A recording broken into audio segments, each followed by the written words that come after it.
Ghanshyam Prabhu, unfortunately he couldn't give the class today. He asked me to put forward his apologies for all the devotees.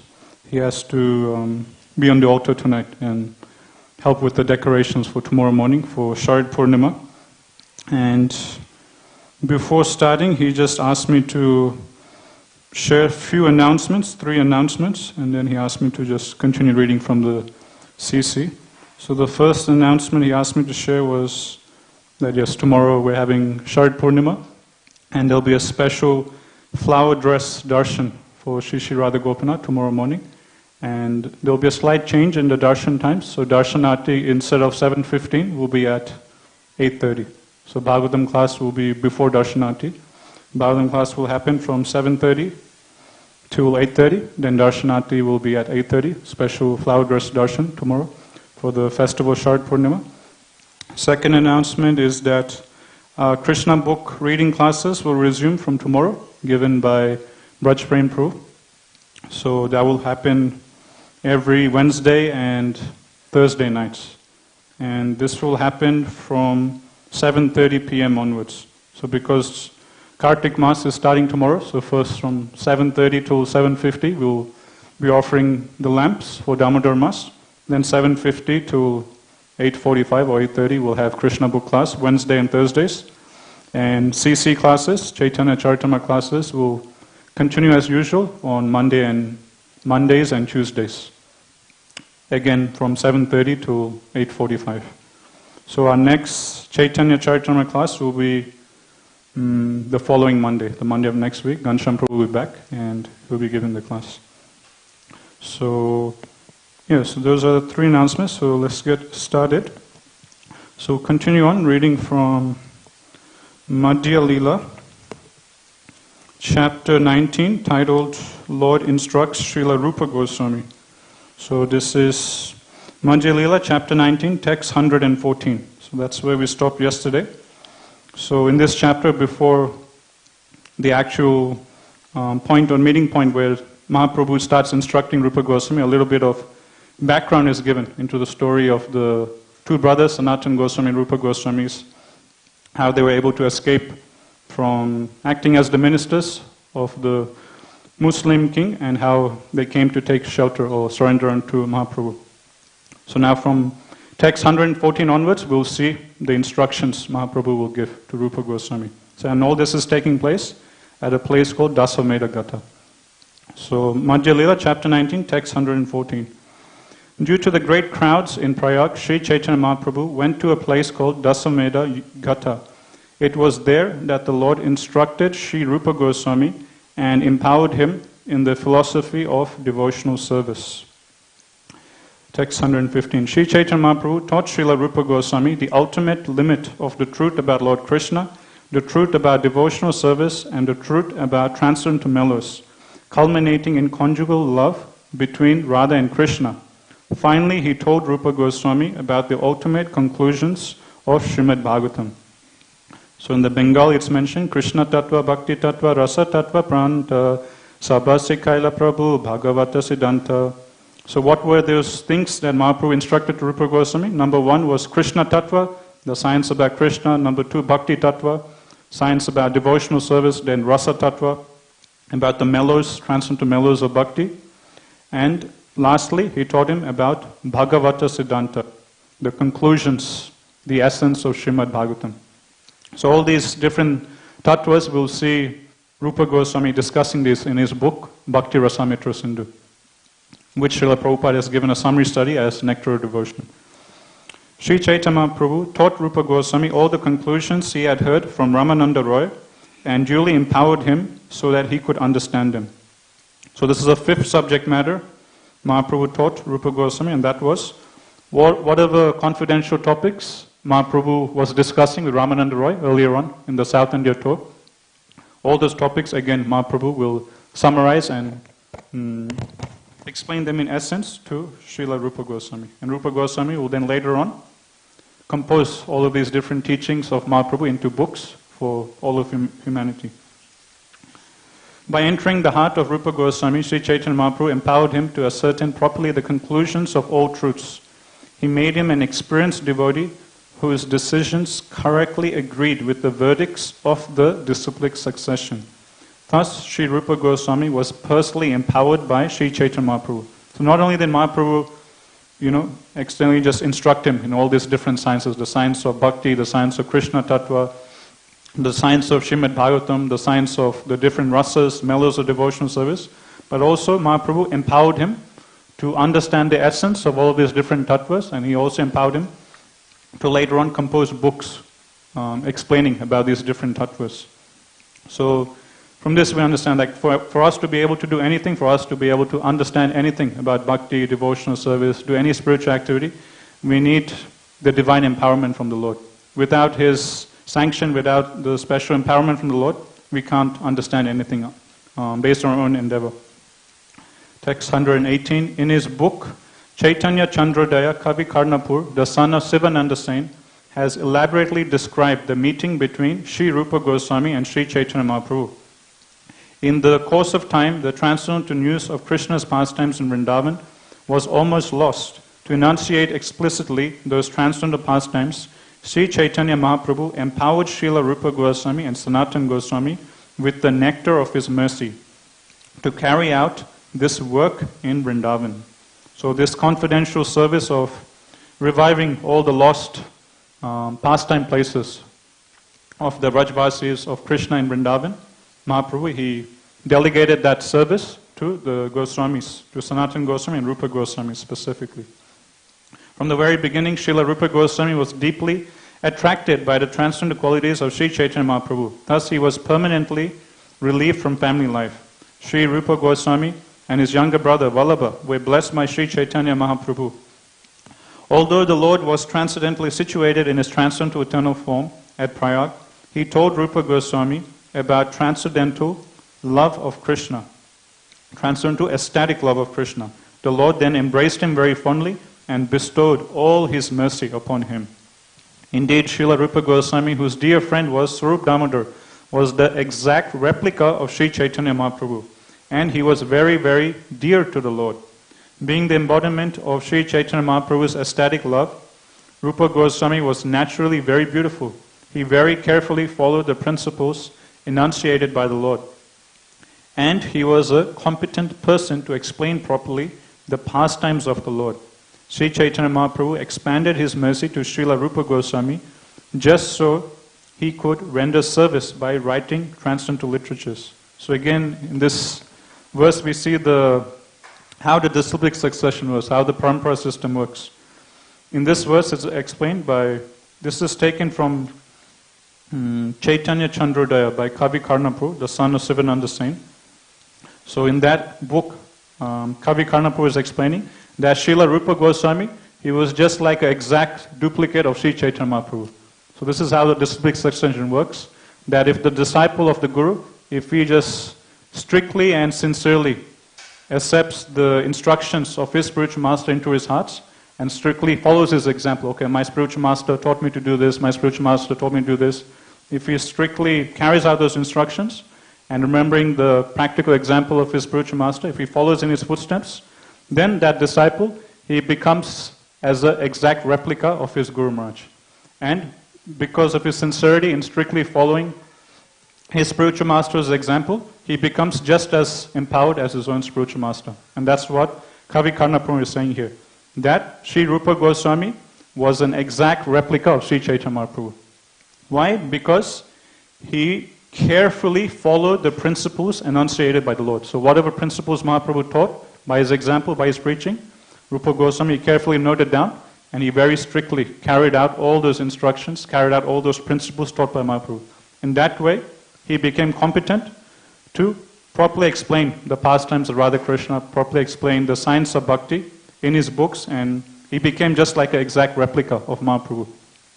So in the same way, for us, all we have to do is simply take shelter of Srila Prabhupada's instructions, his books, and follow the examples of Srila Prabhupada. By that, we'll also be empowered to preach and expand the movement of Sri Chaitanya Mahaprabhu. Okay. Text 122. The characteristics of Srila Rupa Goswami have thus been described in various places by the poet Kavi Karnapur.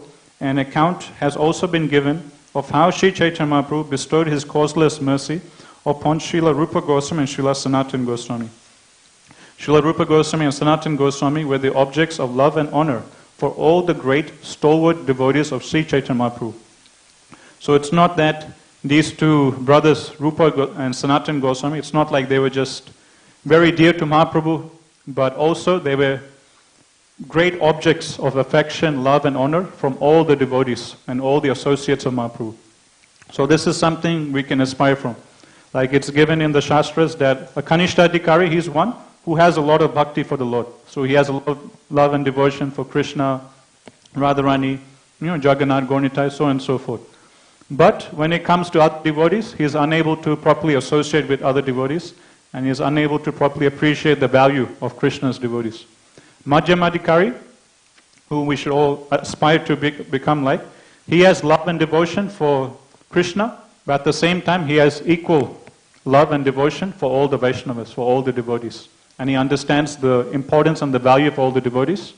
And this is what we can see with Rupa and Sanatana Goswami, that not only were they so dear to Mahaprabhu, but also they were equally dear to all the devotees in Jagannath Puri, to all the devotees and associates of Mahaprabhu. So much so we'll hear that how all the devotees, whenever any persons used to come from Vrindavan, the devotees will immediately ask, how is our Rupa Goswami doing? How is our Sanatana Goswami doing? Are they going nicely? How's their health? Like this, they inquire. So this is something we should all aspire for. That yes, we should develop more and more bhakti for the Supreme Lord, but at the same time, one prayer we can offer to the Lord is, please bless me that I may be a source of pleasure for all of your devotees. So also, one of our motivations, our aspirations would also be to develop loving friendship with all the Vaishnavas in our yatra and become a source of pleasure for everyone, for all the devotees, and also for others outside also. So Srila Sanatana Goswami and Rupa Goswami were objects of love and honor for all the great exalted devotees of Sri Chaitanya Mahaprabhu. If someone returned to his country after seeing Vrindavan, the associates of the Lord would ask him questions. They would ask those returning from Vrindavan, how are Rupa and Sanatana Goswami doing in Vrindavan? What are their activities in the renounced order? How do they manage to eat? These were their questions asked. So devotees, they had so much love and affection for Rupa and Sanatana Goswami that whenever any devotees, they would go on pilgrimage to Vrindavan and they would come back to Jagannath Puri. The first thing the devotees will ask is, oh, you went to Vrindavan, did you see our Rupa Goswami there? Did you see our Sanatana Goswami there? How are they doing? How are they maintaining themselves? Are they getting proper food? Like this they would inquire with great love and affection. So this is something that we should all have in our community also. Love and affection, deep bonds between devotees. Like we're seeing here in Caitanya Caritamrta. So text 126, the Lord's associates would also ask, how is it that Rupa and Sanatana Goswami are engaged in devotional service 24 hours daily? At that time, the person who had returned from Vrindavan would praise Srila Rupa Goswami and Sanatana Goswami. So devotees, they would be in wonder, they will be in great astonishment, hearing and inquiring about Rupa and Sanatana Goswami. How is it that these two brothers, 24 hours they engage in devotional service? How is it that they only sleep 1 hour a day? How is it they only sleep 2 hours a day? In this way, they were just completely astonished, hearing about the wonderful, exalted devotional qualities and the services these two brothers were doing. And whoever returned from Vrindavan, they would further on glorify these two brothers, Rupa Goswami and Sanatana Goswami. My Guru Maharaj, he explains that in devotional service, we should, whenever we feel this sense of wonder or astonishment in devotional service, by seeing other devotees doing some very nice service, or coming to temple and there'll be some nice ecstatic kirtan and we'll be, wow, such a nice kirtan, or wow, such a nice class, or such nice prasad. Whenever these feelings of wonder come up, this is very good for our spiritual health.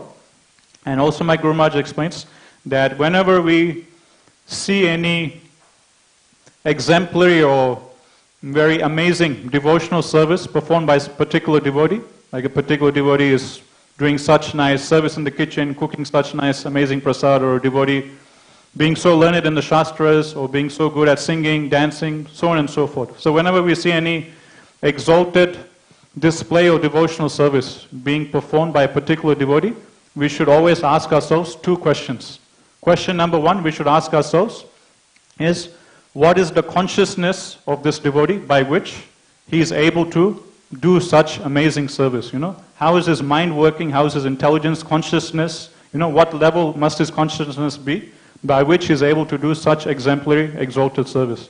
And by meditating on that, our heart will also get purified, and Krishna, being the super soul in our heart, will also help us slowly, slowly go to that level of consciousness, by which we can also render such amazing, pleasing service to Radha and Krishna. So that's the first thing we should ask, is what consciousness must this devotee's mind be at, by which he is able to do this exalted service.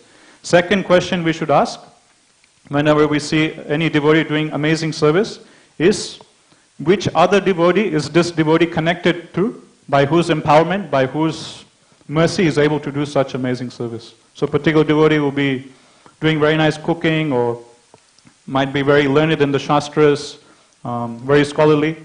Then one of the questions we should ask is, which devotees is he connected with, by whose mercy, by whose association, by whose empowerment he is able to act so wonderfully.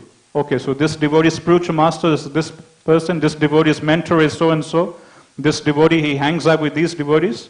Okay, so by their mercy, by this devotees who he hangs out with, by the mercy of his mentor so-and-so Prabhu, by the mercy of his Guru Maharaj, spiritual master so-and-so, he is able to function at such an exalted level of consciousness, and he is able to render such amazing service.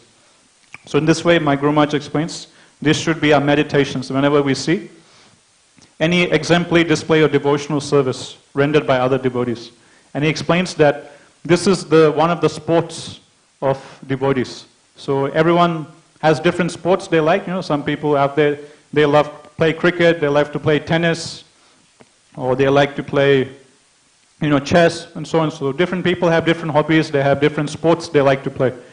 And my Guru Maharaj explains the sports for a Vaishnava, one of the sports or the hobbies of a Vaishnava is that he looks around and he sees the good in other devotees, and he takes great bliss and pleasure by observing the wonderful services rendered by other devotees. And when he takes pleasure and notices and he seeks out the wonderful services done by other devotees, the wonderful good qualities, this person, he has this amazing good quality, this person, he's doing this service so nicely, this person, he has, this level of consciousness. So that's the sport of a Vaishnava. Just like for ordinary persons, they play their favorite sport like cricket and soccer, and they get a certain, like rasa, they get a certain amount of bliss or, happiness out of it. Playing cricket or tennis, running around, kicking the soccer ball. So devotees, when they notice and they seek out the good in other devotees, seek out what amazing services the other devotees are doing, they get that similar amount of spiritual bliss, spiritual happiness.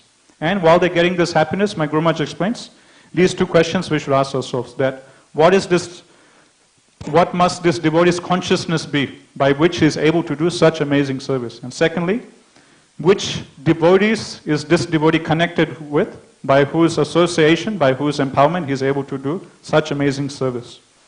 So, which devotees Rupa and Sanatana Goswami associate with? The topmost devotee, Chaitanya Mahaprabhu. And by the association of Mahaprabhu, by his empowerment, Rupa and Sanatana Goswami, they are able to display such exemplary Vaishnava qualities and exemplary service in Vrindavan.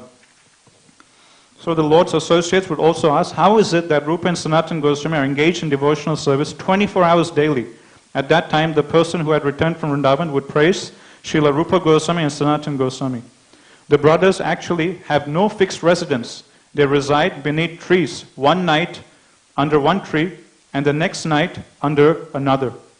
So this devotee who's returning from Vrindavan, he's continuing on glorifying Rupa and Sanatana Goswami, saying that these two brothers, Rupa and Sanatana Goswami, they're so renounced, they're so transcendental, they have no fixed place for residence. Every day they just sleep under a different tree. One day they'll sleep under this tree, another day they'll go to some other part of the forest, sleep on another tree. In this way they have no fixed residence, they just sleep and take shelter under a different tree every day. And one morning walk actually, Prabhupada, he explains why the Goswamis used to live under trees. Prabhupada explains there's a particular science behind trees and why devotees, they take shelter under trees. So one morning walk, Prabhupada explains that the quality of a tree is such that during winter, under the tree it will be warm. So if you go to under a tree during winter, that place under the tree will be very warm. And the opposite is there during summer. If you go under a tree during summer, under the tree will be very cool. There will be shade. and that place under the tree will be very cool in comparison to other places outside of the tree. So because the tree provides cooling effect during summer, and because the tree provides warmth during the winter, so therefore the Goswamis, they knew the science of how the trees act like this. So therefore Prabhupada explains in one morning walk, the Goswamis every day they used to take shelter under a different tree. Srila Rupa and Sanatana Goswamis beg a little food from the houses of Brahmanas. Giving up all kinds of material enjoyment, they take only some dry bread and fried chickpeas. So again, these devotees are glorifying the transcendental characteristics of the Goswamis, how detached they were. How would they get the food? They would just go beg door to door, and they would just collect a little alms. And what would they eat? Just some dry bread, some dry chapati, and just some fried chickpeas, chana. That's all they would eat, and they would just subsist on that. So in this way, the devotees are glorifying the renunciation of these two brothers. There's one verse in CC which explains, Mahaprabhure Bhaktaganera Vairagya Pradana Iha Hoite Pritihana Gaura Bhagavan. So in this verse, Krishnadas Kaviraj Goswami, he explains that one of the primary characteristics of all the devotees of Mahaprabhu is Vairagya. Mahaprabhura Bhaktaganara, all the bhaktas of Mahaprabhu, they all have this one primary characteristic which always sticks out. And what is that characteristic or quality? Vairagya, or renunciation. And when the Supreme Lord, when Mahaprabhu, he sees this particular quality of renunciation, of detachment from material sense gratification, Mahaprabhu Pritihana Gaura Bhagavan. So when Mahaprabhu, he sees this display of Vairagya, Priti, he feels great happiness and bliss. Gaura Bhagavan, that golden incarnation, golden avatar, golden Bhagavan, Gaura Bhagavan, he feels great Priti, he feels great happiness when he sees this quality of renunciation in his devotees. And we're seeing that now with the Goswamis, Rupa and Sanatana Goswami. So text 129, Madhya chapter 19. They carry only water pots and they wear torn quilts. They always chant the holy names of Krishna and discuss his pastimes. In great jubilation, they also dance. They engage almost 24 hours daily in rendering service to the Lord. They usually sleep only an hour and a half. And some days, they continuously chant the holy name. They do not sleep at all. So how much they used to sleep every day? Some days they would sleep for 1.5 hours. So 90 minutes every day they would sleep. And some days they would be so much engaged and absorbed in devotional service, they wouldn't even sleep those 90 minutes, they wouldn't even sleep at all. Whole 24 hours they would just be engaged in chanting, dancing, or writing their books. So that's how exalted the Goswamis were. And we'll see even with Srila Prabhupada, he also used to only sleep 2 or 3 hours every night. He would just sleep for 2 or 3 hours at night, wake up at 1 o'clock in the morning, and immediately from 1 a.m. in the morning he would start translating his books. Then he would chant his japa, then he would go out for morning walk, then he will come and take darshan of the deities, and then he would give Srimad-Bhagavatam class. So this was Prabhupada's schedule every day. At night time, he would just sleep, just 2-3 hours, following the footsteps of the Goswamis. Text 131. Sometimes they write transcendental literatures about devotional service, and sometimes they hear about Sri Chaitanya Mahaprabhu and spend their time thinking about the Lord. When the personal associates of Sri Chaitanya Mahaprabhu would hear of the activities of Rupa and Sanatana Goswamis, they would say, "What is wonderful for a person who has been granted the Lord's mercy?" Srila Rupa Goswami has personally spoken about the mercy of Sri Chaitanya Mahaprabhu in his auspicious introduction to his book, Bhakti Rasamrita Sindhu. So this is the verse that Rupa Goswami writes in the introduction of Bhakti Rasamrita Sindhu, which we have as Nectar of Devotion, a summary study by Srila Prabhupada. So in that introduction to his book, Rupa Goswami says, "Although I am the lowest of men and have no knowledge, the inspiration to write transcendental literatures about devotional service has been mercifully bestowed upon me. Therefore, I am offering my obeisances at the lotus feet of Sri Chaitanya Mahaprabhu, the Supreme Personality of Godhead, who has given me the chance to write these books." Text 135. For 10 days, Sri Chaitanya Mahaprabhu stayed at Prayag and instructed Srila Rupa Goswami, empowering him with the necessary necessary potency. So these instructions that Mahaprabhu is going to give to Rupa Goswami, these instructions took place for over a period of 10 days. And the location was Daswamedha Gata. And this purport is nice. I'll read the purport. And the purport Prabhupada explains, this is a confirmation of the statement, Krishna Shakti Vina Nahe Tare Pravartana. Unless one is specifically empowered by the Supreme Personality Godhead, he cannot spread the Krishna consciousness movement. An empowered devotee sees and feels himself to be the lowest of men, for he knows that whatever he does is due to the inspiration given by the Lord in his heart, in the heart. So in this verse, Krishnaraj Kaviraj Goswami is explaining how Rupa Goswami, he was specifically or especially empowered by the Lord to understand all these confidential truths about Bhakti Tattva, Rasa Tattva, Krishna Tattva, by the conclusions of Srimad-Bhagavatam. And he was also empowered to put these beautiful truths into writing in his books. And Prabhupada is explaining, without Krishna's empowerment, specifically being bestowed upon by the Lord, no one can preach, no one can do any outreach. So to do any kind of outreach or preaching, one needs to be empowered by the Lord. And to get that empowerment, what do we need to do to attract the mercy of the Lord? What do we need to do to get that potency to preach and do outreach? Prabhupada is explaining, an empowered devotee sees and feels himself to be the lowest of men, for he knows that whatever he does is due to the inspiration by the Lord in the heart. So to be an empowered preacher, a book distributor, an outreach worker, to be empowered in preaching, we have to do two things. Firstly, we should feel ourselves to be very insignificant, very fallen, and very lowly in terms of our character. And secondly, we should understand that whatever nice devotional service we're doing, whatever good things we're doing in our spiritual life, it's not due to our own abilities, it's all actually due to the mercy of the Supreme Lord. It's all due to the empowerment given by the Lord and by our spiritual master or spiritual masters. So if we function in that level of consciousness, then we'll get that intense empowerment by the Lord, as the Goswamis got. So to be empowered, we need to understand that actually we're very lowly, that actually we have nothing of value. And we need to also understand that whatever good qualities we have, whatever good things we're doing, like we might be good at reciting slokas, we might be good at singing, or this service or that service, whatever abilities we have in bhakti, whatever abilities we have in devotional service, if we understand that this ability is not due to my own, good qualities, this abilities is actually just simply being bestowed upon me by the Supreme Lord and by the mercy of the devotees and by the mercy of my spiritual master and spiritual masters, if we maintain that humble consciousness, then Prabhupada is explaining, this divine empowerment of the Lord will be bestowed upon us, and then we can do great, amazing service in this Sankirtan movement, to push forward the Sankirtan movement. Text 136. Sri Chaitanya Mahaprabhu said, my dear Rupa, please listen to me. It is not possible to describe devotional service completely. Therefore, I am trying to give you a synopsis of the symptoms of devotional service.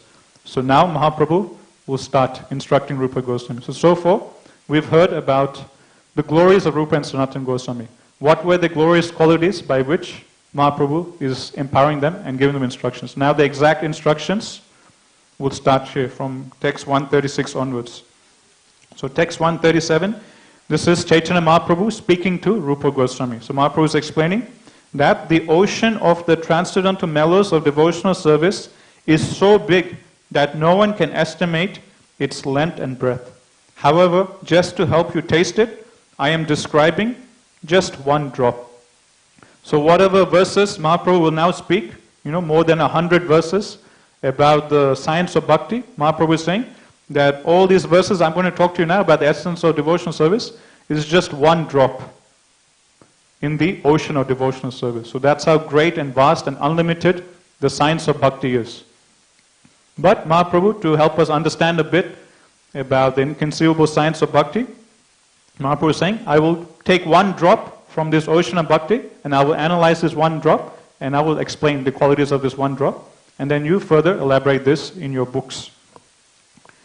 In this universe, there are limitless living entities in 8.4 million species, and all are wandering within this universe. Text 139.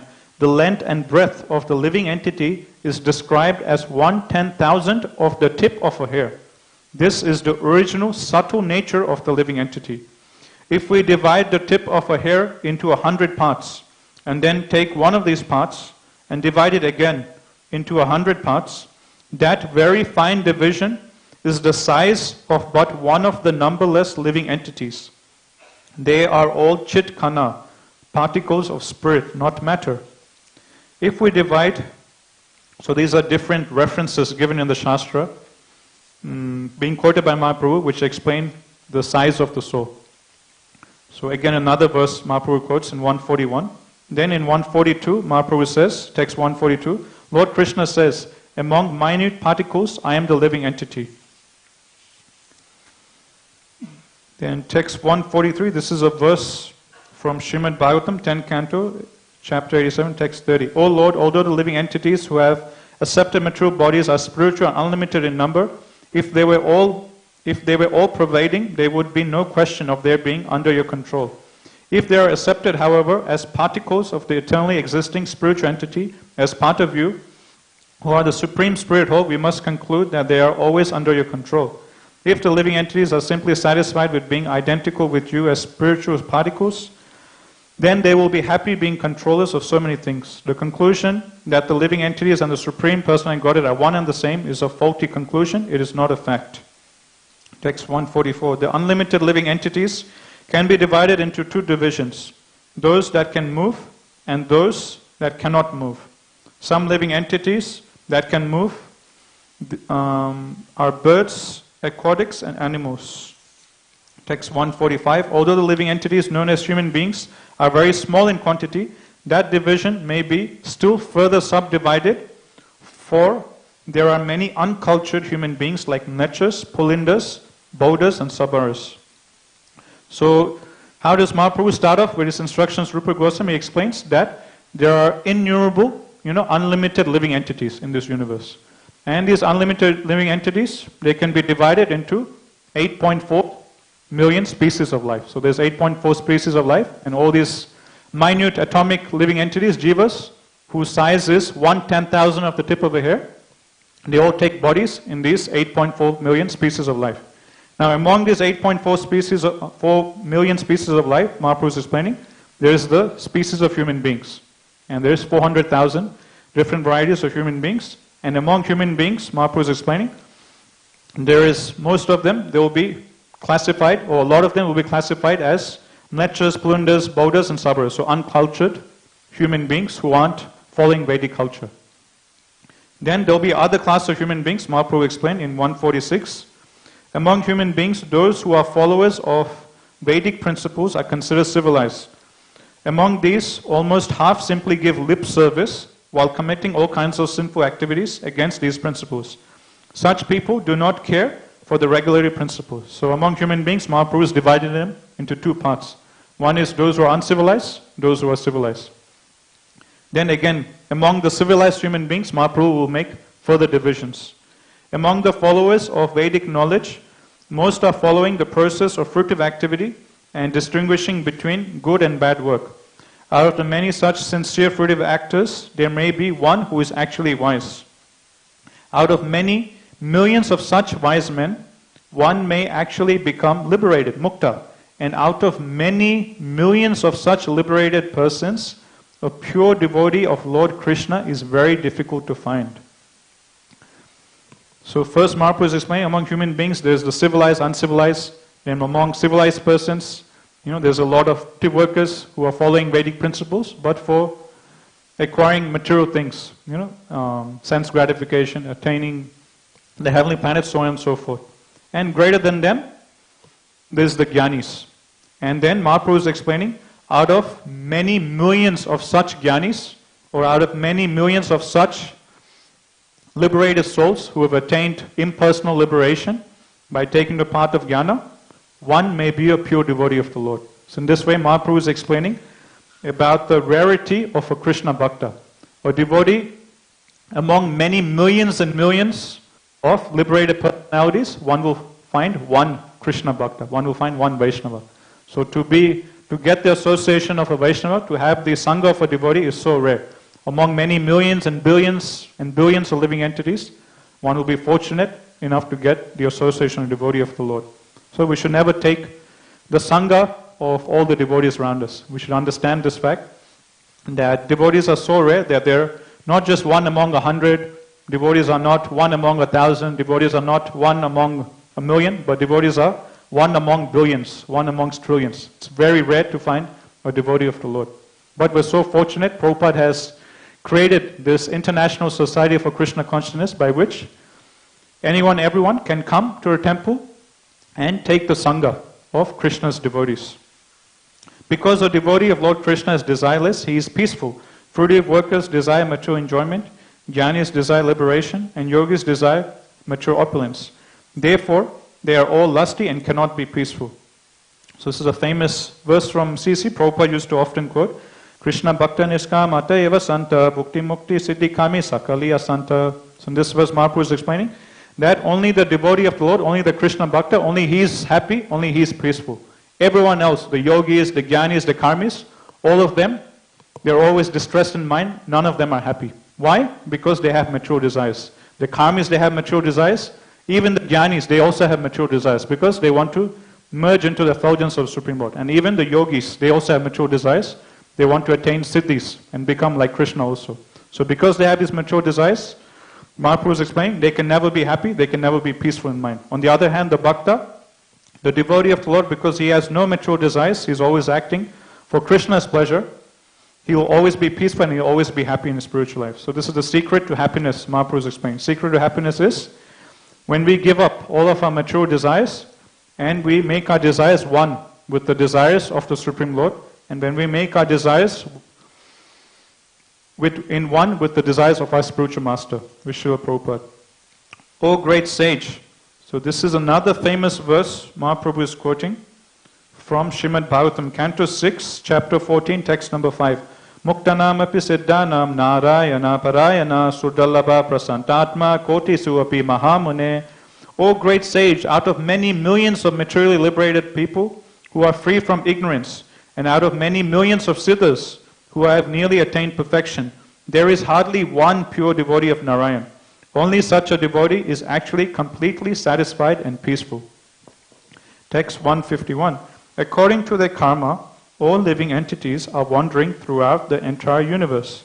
Some of them are being elevated to the upper planetary systems, and some are going down into the lower planetary systems. Out of many millions of wandering living entities, one who is very fortunate gets an opportunity to associate with a bona fide spiritual master by the grace of Krishna. By the mercy of both Krishna and the spiritual master, such a person receives the seed of the creeper of devotional service. So again, this is another famous verse Prabhupada would often quote. Brahmande brahmite kona bhagyavan jeev Guru Krishna prasade pai bhakti lata beach. So there's so many countless, innumerable, infinite amount of jivas all wandering in this universe, up and down, going to the higher planetary systems, coming down, going up and down through all the different planetary systems. But those who are fortunate, they will come in contact by the mercy of Krishna with a spiritual master, with a guru, and by coming in contact with the devotee of the Lord, they will be given, bestowed upon with the seed of devotional service. So to start practicing the process of devotional service, we can't start practicing on our own endeavor. Devotional service needs to be gifted to us. Devotional service bhakti has to be rewarded to us, gifted to us by another devotee. It's not something we ourselves can acquire. So only when we come in contact with another devotee of the Lord, by the mercy of that devotee, will the seed of bhakti be transplanted from their heart into our heart. It's not something we ourselves can just go and acquire. It has to be bestowed upon us from another devotee by his mercy. And this happens also by the mercy of Krishna. So it's mentioned not only by the mercy of Krishna, but also by the mercy of not only by the mercy of Guru, but also by the mercy of Krishna. Why? Because Krishna, he arranges the meeting of his pure devotees with a conditioned soul who is sincerely seeking to engage in spiritual life. So Prabhupada, in many purports, was explained this point or this philosophy, how whenever there's a particular jiva in this universe who is sincerely seeking answers, who's sincerely looking to endeavor to, question about spiritual life, to endeavor to practice some sort of spirituality, then Krishna, seated within his heart, noticing this particular jiva's sincere desire to come closer to him, what Krishna will do? He will arrange for this sincere soul, conditioned soul, to some or other bump into another devotee of him. And many times when we go on book distribution, anyone who's done book distribution, done Sankirtan, he will experience this, day in and day out. You go on this book distribution, go on the street, stop someone, or go door knocking, stop, and someone opens the door. So many times we have this experience, someone will say, how is it that you picked me? Why is it that you picked me? Out of all these persons on the street, why did you pick me? You don't know, just, last week, this happened in my life, and I was searching for answers, Actually, I was just looking to buy this book, Bhagavad Gita, in a bookstore, but I couldn't find a bookstore, and just now, somehow or other, you're bumping into me. This happened to me in my life, and I was looking for answers, I was looking to get into spirituality, and somehow or other, you just happened to bump into me with these books of spirituality. So anyone who's done book distribution, they get this experience every day. So many people telling us, how did you pick me? How did you find me? I was just looking into this, and somehow or other, by divine arrangement, you're meeting me. So again, this is Krishna within the hearts of the conditioned soul, within our hearts. He is arranging this contact point, this connection between the conditioned soul who is seeking for answers and between another devotee of him who has the seed of bhakti, and you can bestow the seed of bhakti to others. So in this way, anyone who is going out and preaching, anyone who's going out and doing book distribution, any outreach work, Krishna is bestowing upon that devotee this most confidential service of implanting the seed of bhakti into the heart of conditioned souls. So this is a very confidential service that Krishna, he empowers his Sankirtan devotees with. Text 152. When a person receives the seed of devotional service, he should take care of it by becoming a gardener and sowing the seed in his heart. If he waters the seed gradually by the process of Shravana and Kirtana, hearing and chanting, the seed will begin to sprout. Okay, so we've all been wandering in the universe, up and down, through all the planetary systems, through all the different 8.4 million species of life, and then finally, somehow by Krishna's grace, we bump into one of the devotees of Srila Prabhupada, and we get the seed of bhakti. Then what's next? Mahaprabhu is explaining, after we get the seed of bhakti, then we have to water that seed. Only if you pour water onto that seed, will that seed slowly start growing up and give off flowers and fruits. So what is that watering process? Mahaprabhu is explaining the watering process for the seed of bhakti is Shravana and Kirtana, hearing and chanting of Krishna. So, okay, we get the seed of bhakti implanted into our heart by the mercy of other devotees. Then for us to grow in bhakti, for us to, from that seedling stage, to grow bigger and, to advance more and more in our spiritual life, we need to water that seed. And that watering process is hearing and chanting about Krishna. So every day we must have a daily program of hearing and chanting of Krishna. We need to, my Guru Maharaj, he terms this as lifestyle engineering. We have different types of engineering, civil engineering, geotechnical engineering, electrical engineering, mechanical engineering, and there's a thing called lifestyle engineering. So in Krishna consciousness, lifestyle engineering means we engineer our lifestyle, we structure our lifestyle in such a way by which we can always be conscious of Krishna. Smatavya satatam Vishnu, vismatavya na jatuchit. That always remembering Krishna, never forgetting Krishna. This is the primary principle for all the Shastras. All the rules and regulations of the Shastras, they all simply point to these two things. That we should always remember Krishna, never forget Krishna. So we should plan every day in such a way that right from the morning when we wake up to the time when we go to bed, that we're somehow or other engaged in hearing and chanting by Krishna. Okay, when I wake up in the morning, I'll go take shower. Okay, when I take shower, I'll chant Hare Krishna. When I take shower, I'll sing some nice kirtan. Then, okay, I'll come, I'll chant some rounds, then I'll go to work. While going to work or school, on the train, bus, I can hear to some nice lecture, I can read some books. Okay, then I do my work. At lunchtime, I'll listen to some lecture and take prasad. On the way back from work, I'll do this. Then when I get home, I'll do this service. I'll come to a temple, I'll do this. So like this, we need to have a plan every day of how we're going to engage in Krishna's service. And this way, if we continuously pour or water the seed of devotional service by the process of hearing and chanting, then slowly, our creeper of bhakti will grow and will slowly grow in the process of devotional service. Text 153. As one waters the Bhakti Lata beach, the seed sprouts, and the creeper gradually grows to the point where it penetrates the walls of this universe and goes beyond the Viraja river, lying between the spiritual world and the material world. It attains Brahma Loka, the Brahman effulgence, and penetrating through that stratum, it reaches the spiritual sky and the spiritual planet Goloka Vrindavan, being situated in one's heart and being watered by Shravana and Kirtana. The Bhakti creeper grows more and more. In this way, it attains the shelter of the desired tree of the lotus feet of Krishna, who is eternally situated in the planet known as Goloka Vrindavan, in the topmost region of the spiritual sky. So by the process of hearing chanting, the seed grows more and more. So much so, Mahaprabhu is explaining, the creeper or the plant of devotional service will grow all the way to the extent of the covering of the universe, break open the covering of the universe, come to the other side, go past the Brahman effulgence and go past all the Vaikuntha planets, all the way to Goloka Vrindavan. Then our creeper of devotional service will go and take shelter at the lotus feet of Radha Krishna in Goloka Vrindavan. The creeper greatly expands in the Goloka Vrindavan planet, and there it produces the fruit of love for Krishna. Although remaining in the material world, the gardener regularly sprinkles the creeper with the water of hearing and chanting. So by this process of hearing and chanting, one's creeper will break free from the coverings of this universe, go to Goloka Vrindavan, take shelter at the lotus feet of Radha Krishna, and there the creeper of devotional service will produce the fruit of love of Godhead, the fruit of love for Krishna. Text 156, if the devotee commits an offense at the feet of a Vaishnava while cultivating the creeper of devotional service in the material world, his offense is compared to a mad elephant that uproots the creeper and breaks it. In this way, the leaves of the creeper are dried up. The gardener must defend the creeper by fencing it all around so that the powerful elephant of offenses may not enter.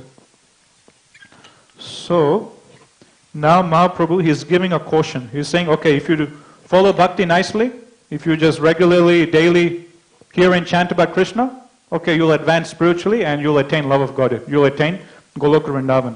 But now Mahaprabhu is giving a word of caution of what can damage our devotional service, what can damage our bhakti.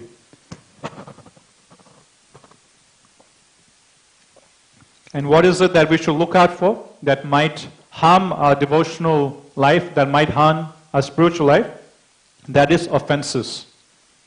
And Mahaprabhu or Prabhupada, he'll extend the analogy and explain that these offenses can be compared to different animals. So we have a garden, and in the garden we've sowed the seed of bhakti. And then to make that seed of bhakti grow, we pour water onto that seed. And pouring water, that's compared to hearing and chanting about Krishna, rendering devotional service. Okay, so every day we're pouring water, the plant is sprouting up, and slowly is growing. But there is one thing that we need to be aware of, and that is, there is many wild animals in the bush, and at any time these wild animals can come into our garden and damage the plant that we're growing. Either they'll come and eat the plant we're growing, or they'll come and stomp on the plant and just completely destroy our bhakti creeper that we're growing. So these animals, wild animals from the bush, that can break into a garden and damage our bhakti creeper or damage our spiritual life, these animals are compared to offenses. Now there's different types of offenses. There is, seva prad, the offenses committed while rendering service to the Supreme Lord. There's dhamma prad, and then there is Vaishnava prad. So Prabhupada explains that seva prad, dhamma prad, in comparison to Vaishnava prad, they're small. And the bigger prad that we should all be looking out for, that's Vaishnava prad. That's why Vaishnava prad, Mahaprabhu, he compares it to the big animal, which is the elephant. Out of all animals, which animal is the biggest and the greatest, and which animal can cause the greatest damage to the plant? That's the elephant. And that elephant is compared to Vaishnava prad because Vaishnava prad has the most severe consequences if one commits. Other prads like seva prad, dhamma prad, so on and so forth, they're compared to smaller animals. They'll also cause some damage to the plant or the creeper, but not as much damage as a big, huge elephant, which is Vaishnava prad. And Mahaprabhu is saying, if one lets this mad elephant of Vaishnava pride enter into his garden, then that's it. The elephant will come, with his feet, just stomp upon the devotional creeper. We're going, every day with so much hard labor, we're pouring water, to the root, so much, endeavor we're putting, and after so many years of watering the plant, suddenly an elephant comes and just completely destroys the plant. So that's what happens when Vaishnava pride happens. Then when we commit Vaishnava pride, that we'll be putting so much hard work and efforts to do service, to hear and chant about Krishna, but if we commit an offense at the lotus feet of another devotee, then it's just like an elephant coming and stamping on whatever devotional credits we've done. And Prabhupada explains, he compares Vaishnava pride is just like a bank account being frozen. So it's not that all the spiritual credits that we've acquired, it's not that they just disappear and we just become bankrupt. No, whatever spiritual credits we acquired, it stays there with us, but it becomes frozen. So we might have $10,000 in our bank account, but if the bank account gets frozen, then we can't access that $10,000. So it's as good as having $0, but if somehow or other we call up the bank and negotiate with them and say, my bank account's frozen, can you please unlock it? Then once they unfreeze their account, then we can access that $10,000. So Vaishnava pride is like that. It's like our bank account, spiritual bank account becoming frozen. So we would have accumulated over the years so many spiritual credits by engaging devotional service, by reading Bhagavatam, chanting Hare Krishna, so on and so forth. But when we do an aparad, Vaishnava aparad, that spiritual bank account gets frozen and we can't access, all of our spiritual credits. And only after we rectify the aparad we've committed, only after we, beg for forgiveness from whichever Vaishnava we've offended, only after rectifying the offense, then our bank account gets unfrozen, then we can continue reaping whatever spiritual credits we've attained. And Mahaprabhu is explaining, so what can we do to protect our bhakti creeper from these animals? Okay, so we're growing this creeper devotional service, and there's these wild animals in the bush that can sneak in anytime and harm this devotional creeper, particularly this big elephant, which can come and anytime stomp. So Mahaprabhu, he gives one very simple solution. You build a fence around your garden. If you build a very strong, nice steel or wooden high fence around your garden in your backyard, then no wild animals can get in. The small wild animals and even a big elephant, if you build a nice strong fence around your garden, none of these wild animals can sneak in and harm your creeper. So what is that fence Mahaprabhu is talking about? What is that big strong fence he's asking us to build around us by which we can protect ourselves from these animals which are compared to aparads? That fence, Prabhupada is explaining in the purport, that this fence Mahaprabhu is saying that we should put around us is, in that purport to 157, Prabhupada is explaining that one should therefore be very careful to defend the creeper by fencing it in, and that is by following the regulative principles and by associating with pure devotees. So this fence that we're supposed to keep around us to protect us from these animals or from these offenses is two things. One is the regulated principles given to us by our spiritual master, by the Acharya Srila Prabhupada, and number two, the association of devotees of the Lord. If we're always surrounding ourselves with the association of sincere devotees, then naturally we'll be protected from committing offenses. Because, by ignorance, maybe we're engaging in deity service and maybe we don't know, and out of ignorance we're about to commit some seva aparad. But if there's other devotees around us, they'll point out, hey Prabhu, we shouldn't do like this. If you do like this, it will be offense for the Lord. So this is the proper way you should do it. So therefore, in that instance, again we see, if there's devotees around us, they'll stop us or they'll save us from committing seva aparad. Same thing with Vaishnava aparad. Say we're a bit rude, we're talking with another devotee and, we're unable to control our speech and we say something harsh to another devotee and we commit aparad to that devotee. We speak some words that causes hurt to the other devotee. But we don't take it so seriously and we don't understand the gravity of what we've done. But because we're surrounded ourselves with other sincere devotees and they've watched what we've done, then other devotees, they can point out to us that, Prabhu, earlier on today while you were talking to that particular devotee, I think that the certain things you said was a bit harsh. I think that devotee that, you said those things, he might be a bit offended actually.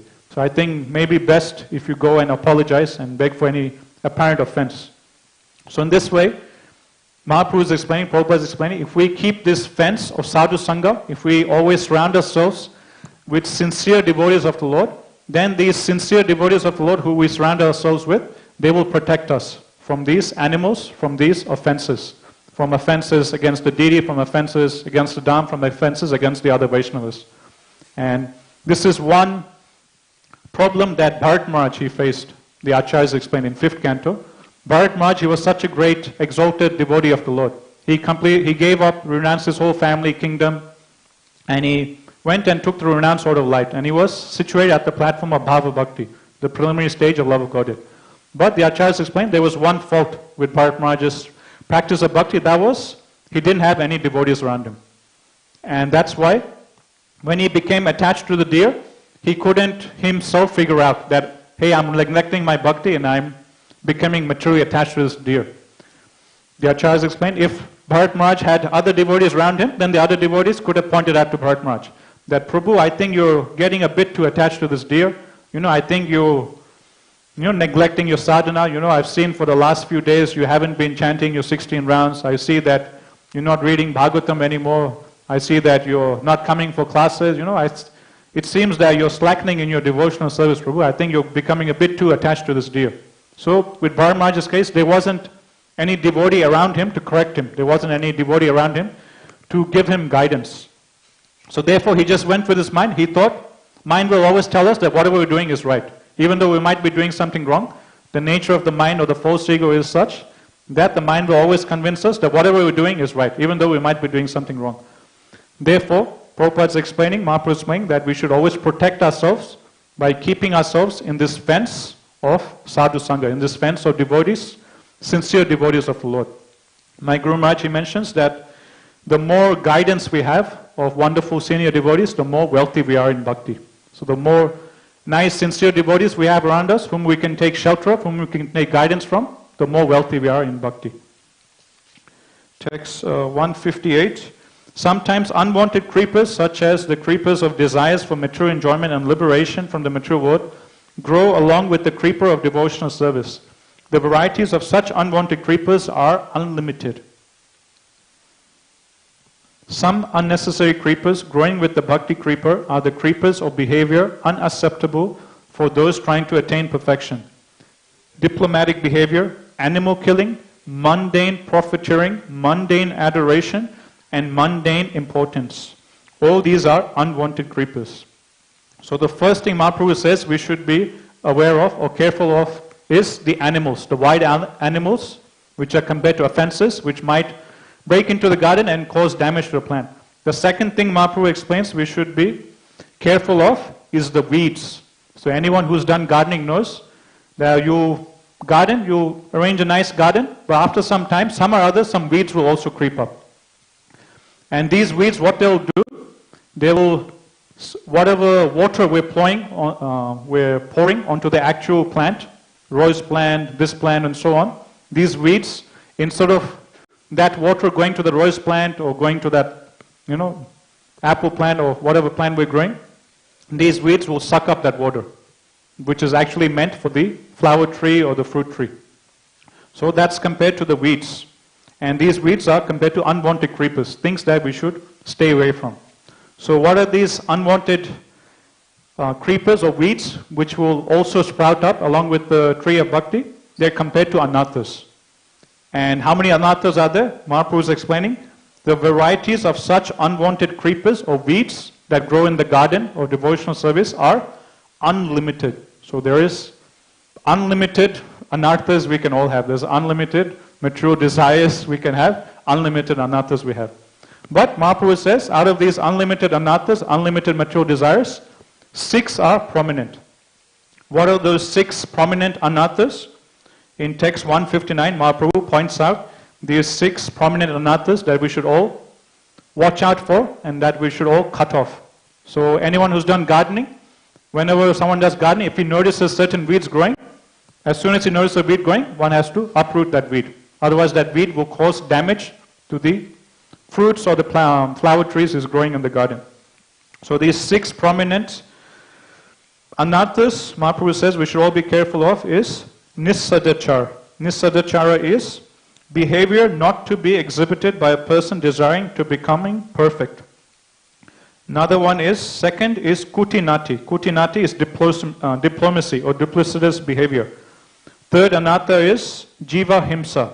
Jiva himsa means violence against other living entities. Number 4 is labha. Labha is mundane profiteering. And then number 5 is puja. Puja means mundane adoration, so wanting to be worshipped by others. And number 6 is pratishta. Pratishta means mundane importance, so wanting others to glorify us, wanting others to talk about our glories. So these are the 6 anarthas Mahaprabhu explained are very prominent that we should be careful of and we should try and cut out or root out. Nisadachar, kutinati, jiva hamsa, then puja la pratishta. Prabhupada explains that these anarthas, puja la pratishta, they're so subtle that they're even harder to overcome than sex desire, which is said to be the most hardest thing to overcome. In text 160, if one does not distinguish between the bhakti lata kripa and the other kripas, the sprinkling of water is misused because the other kripas are nourished while the bhakti lata kripa is curtailed. So what happens if we don't cut these weeds? The watering process which we're doing to make our bhakti lata grow, instead of that water going to make our bhakti grow more and more, that water will be used up by these weeds. So instead of us growing in bhakti, instead of us developing more in love and devotion for Radha and Krishna, what will happen? These 6 anarthas will grow. We'll be chanting, doing devotional service, but instead of developing more love and attraction to Krishna, instead of that, our desire for puja, our desire to be worshipped by others will grow. Our desire for labha, our desire for profit will grow. Our desire for pratishta, our desire for wanting to be glorified by others will grow. If we don't cut out these roots, cut out these weeds. So we'll be chanting Hare Krishna, but instead of our chanting Hare Krishna making us becoming more devoted to Radha Krishna, our chanting Hare Krishna will make us more proud, more desirous of name, fame, so on and so forth. So that's what Mahaprabhu is explaining. And Srila Bhaktivinoda Thakur, Prabhupada would often quote and explain, and he would say, Srila Bhaktivinoda Thakur, he explains, that the root cause of all the other offenses, of all our problems in spiritual life is inattentive chanting. Because we chant our rounds inattentively, we end up committing all the other offenses. And Bhaktivinoda Thakur explains, if we just every day, daily in the morning, very nicely chant our rounds attentively, hearing each and every syllable, mind will wander here and there, but we just catch it back and again, very sincerely put that endeavor day in, day out to try and chant some good attentive rounds, then we will be protected from committing the other offenses, and these weeds won't grow. These weeds will be uprooted if we nicely chant Hare Krishna mantra. And one other thing, I'll say this, then we'll end for today. Mahaprabhu is explaining that sometimes these weeds will look very similar to the actual creeper we're growing.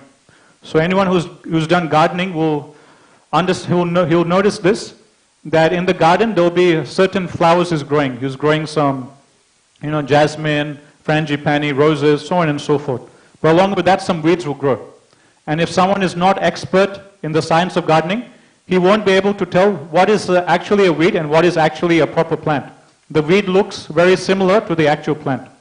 So only one who is expert in the science of gardening, he can point out, okay, this is a weed and this is an actual flower plant or this is an actual fruit plant.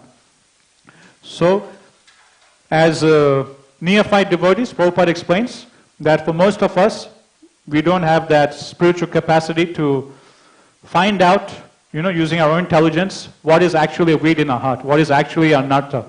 Many anarthas we have in our heart, we don't even notice. We don't even notice that, okay, this particular thing I'm doing is actually not favorable for devotional service. This particular desire I have is not actually good for my spiritual life. So many things like this we have in our hearts, or many things we'll be doing in our spiritual lives, which we ourselves can't figure out that actually this is an anartha, that actually this isn't good for my spiritual life. So therefore we need an expert gardener to point out that actually this is a weed, actually Prabhu or Mataji, this isn't good for your spiritual life, actually Prabhu and Mataji, this will not be good for your devotional service. So that expert gardener is the spiritual master. That expert gardener is the senior devotees in our movement, is the mentors or guides in devotional service, who have that spiritual experience to point out what is the weed and what is actually our devotional creeper. That's why guidance is so much important. That's why my Guru Maharaj says, the more spiritual guidance we have in our spiritual life, the more wealthy we are in bhakti. Because this spiritual guidance we have coming from our spiritual masters, coming from our mentors, senior devotees in our movement, by their guidance we can understand what anarthas we have, what weeds we have in our practice of devotional service, which will hamper our progress in devotional service. That's why we always need to seek guidance from others. Otherwise, for us, we can't discriminate what's the weed, what's the actual bhakti. And we'll just continue on doing devotional service, thinking that we're all perfect, that thinking we're the best devotee, we're doing everything nicely. Because again, the nature of the mind is to always think that we're the best and that whatever we're doing is perfect. But if there's an expert devotee around us, he can point out that actually, this particular thing you're doing is wrong, maybe you do it this way. So therefore we should be very grateful for the Sangha of whatever devotees we have around us, and we should take their guidance. Okay, we'll stop here. Jai Guru Srila Prabhupada ki jai, Sri Caitanya Caritamrta ki jai. Devotees in Mayapur TV and Facebook and YouTube ki jai, and Thai Gaur Premanande, Hari Hari Bol.